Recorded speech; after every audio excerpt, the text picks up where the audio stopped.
Hello everyone, मैं हूं दीपिका। आज की इस वीडियो में आप सुनेंगे क्लास 10th की हिंदी पाठ्य पुस्तक स्पर्श भाग 2 का गद्य खंड, जिसका 12वां अध्याय है अब कहाँ दूसरों के दुख से दुखी होने वाले, और इसके लेखक हैं निदा फाजली। तो आइए शुरू करते हैं। बाइबल के सोलोमन, जिन्हें कुरान में सुलेमान कहा गया है, ईसा से 1025 यानी 1025 वर्ष पूर्व एक बादशाह थे। कहा गया है वह केवल मानव जाति के ही राजा नहीं थे, सारे छोटे बड़े पशु पक्षी के भी हाकिम थे। वह इन सब की भाषा भी जानते थे। एक दफ़ा सुलेमान अपने लश्कर के साथ एक रास्ते से गुजर रहे थे। रास्ते में कुछ चींटियों ने घोड़ों की टापों की आवाज़ सुनी तो डरकर एक दूसरे से कहा, आप जल्दी से अपने अपने बिलों में चलो, फौज आ रही है।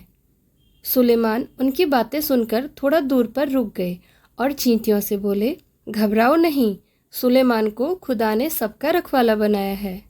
मैं किसी के लिए मुसीबत नहीं हूँ, सबके लिए मोहब्बत हूँ। चींटियों ने उनके लिए ईश्वर से दुआ की और सुलेमान अपनी मंजिल की ओर बढ़ चले। ऐसी एक घटना का जिक्र सिंधी भाषा के महाकवि शेख अयाज ने अपनी आत्मकथा में किया है। उन्होंने लिखा है, एक दिन उनके पिता कुएं से नहाकर लौटे। माँ ने भोजन परोसा। उन्होंने जैसे ही रोटी का कौर तोड़ा, उनकी नज़र उनकी बाजू पर पड़ी। वहाँ एक काला च्योंटा रेंग रहा था। वह भोजन छोड़कर उठ खड़े हुए। माँ ने पूछा, क्या बात है, भोजन अच्छा नहीं लगा? शेख अयाज के पिता बोले, नहीं, यह बात नहीं है। मैंने एक घर वाले को बेघर कर दिया है। उस बेघर को कुएं पर उसके घर छोड़ने जा रहा हूँ। बाइबल और दूसरे पावन ग्रंथों में नूह नाम के एक पैगंबर का जिक्र मिलता है। उनका असली नाम लश्कर था, लेकिन अरब ने उनको नूह के लक़ब से याद किया।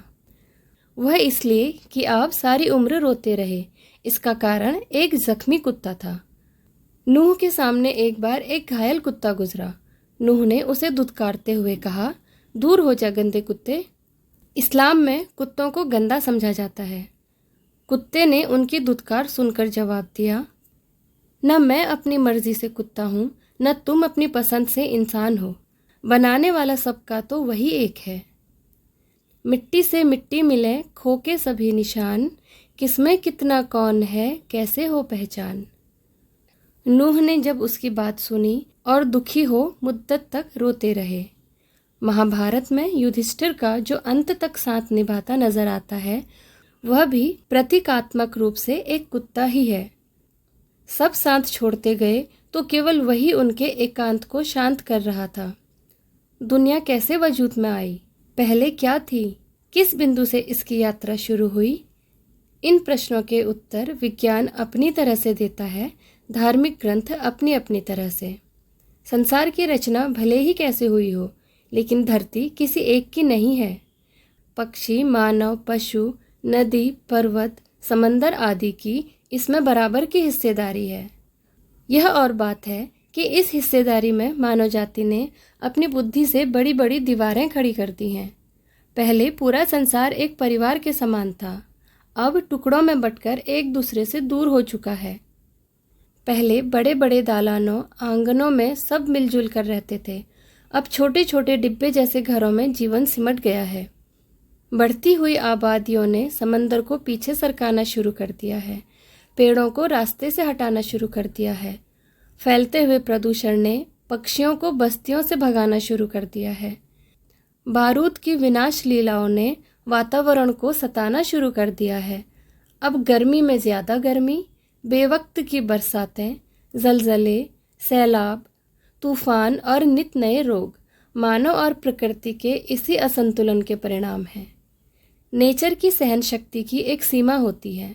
नेचर के गुस्से का एक नमूना कुछ साल पहले बम्बई में देखने को मिला था, और यह नमूना इतना डरावना था कि बम्बई निवासी डरकर अपने अपने पूजा स्थल में अपने खुदाओं से प्रार्थना करने लगे थे।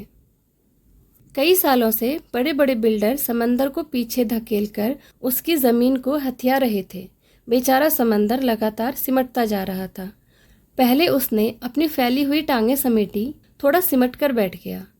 फिर जगह कम पड़ी तो उकड़ू बैठ गया, फिर खड़ा हो गया। जब खड़े रहने की जगह कम पड़ी तो उसे गुस्सा आ गया। जो जितना बड़ा होता है उसे उतना ही कम गुस्सा आता है, परंतु आता है तो रोकना मुश्किल हो जाता है। और यही हुआ। उसने एक रात अपनी लहरों को दौड़ाते हुए 3 जहाज़ों को उठाकर बच्चों की गेंद की तरह तीनों दिशाओं में फेंक दिया। एक वर्ली के समंदर के किनारे पर आकर गिरा, दूसरा बांद्रा के कार्टन रोड के सामने औंधे मुंह, और तीसरा गेटवे ऑफ इंडिया पर टूट फूट कर सैलानियों का नज़ारा बना। बावजूद कोशिश वे फिर से चलने फिरने के काबिल नहीं हो सके। मेरी माँ कहती थी, सूरज ढले आंगन के पेड़ों से पत्ते मत तोड़ो, पेड़ रोएंगे। दिया बत्ती के वक्त फूलों को मत तोड़ो, फूल बद्दुआ देते हैं। दरिया पर आओ तो उसे सलाम किया करो, वह खुश होता है। कबूतरों को मत सताया करो, वे हज़रत मोहम्मद के अजीज़ हैं।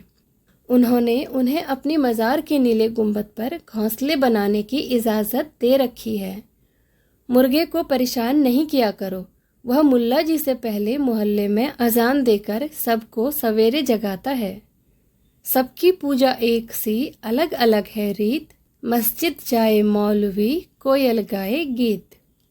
ग्वालियर में हमारा एक मकान था। उस मकान के दालान में 2 रोशनदान थे। उसमें कबूतर के एक जोड़े ने घोंसला बना लिया था। एक बार बिल्ली ने उचक कर 2 में से 1 अंडा तोड़ दिया। मेरी माँ ने देखा तो उसे दुख हुआ। उसने स्टूल पर चढ़कर दूसरे अंडे को बचाने की कोशिश की, लेकिन इस कोशिश में दूसरा अंडा उसी के हाथ से गिरकर टूट गया। कबूतर परेशानी में इधर उधर फड़फड़ा रहे थे। उनकी आंखों में दुख देखकर मेरी माँ की आंखों में आंसू आ गए। इस गुनाह को खुदा से मुआफ़ कराने के लिए उसने पूरे दिन रोज़ा रखा। दिन भर कुछ खाया पिया नहीं, सिर्फ रोती रही और बार बार नमाज पढ़ पढ़ कर खुदा से इस गलती को मुआफ़ करने की दुआ मांगती रही। ग्वालियर से बम्बई की दूरी ने संसार को काफ़ी कुछ बदल दिया है। वर्सोवा में जहाँ आज मेरा घर है, पहले वहाँ दूर तक जंगल था। पेड़ थे, परिंदे थे और दूसरे जानवर थे। अब यहाँ समंदर के किनारे लंबी चौड़ी बस्ती बन गई है। इस बस्ती ने न जाने कितने परिंदों चरिंदों से उनका घर छीन लिया है। इनमें से कुछ शहर छोड़कर चले गए हैं, जो नहीं जा सके उन्होंने यहाँ वहाँ डेरा डाल लिया है। इनमें से 2 कबूतरों ने मेरे फ्लैट के एक मचान में घोंसला बना लिया है। बच्चे अभी छोटे हैं, उनके खिलाने पिलाने की जिम्मेदारी अभी बड़े कबूतरों की है।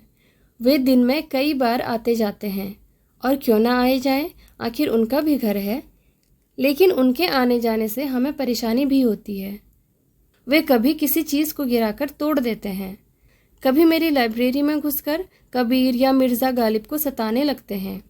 इस रोज़ रोज़ की परेशानी से तंग आकर मेरी पत्नी ने उस जगह जहाँ उनका आशियाना था एक जाली लगा दी है। उनके बच्चों को दूसरी जगह कर दिया है। उनके आने की खिड़की को भी बंद किया जाने लगा है। खिड़की के बाहर अब दोनों कबूतर रात भर परेशान और उदास बैठे रहते हैं। लेकिन अब न सोलोमन है जो इनकी ज़ुबान को समझकर उनका दुख बांटे, न मेरी माँ है जो इनके दुखों में सारी रात नमाजों में काटे। नदियाँ सींचें खेत को, तोता कुतरे आम, सूरज ठेकेदार सा सबको बांटे काम। आज के इस वीडियो में बस इतना ही। वीडियो में अंत तक बने रहने के लिए आपका शुक्रिया। तो मिलते हैं अगले वीडियो में एक नए अध्याय के साथ। Thank you.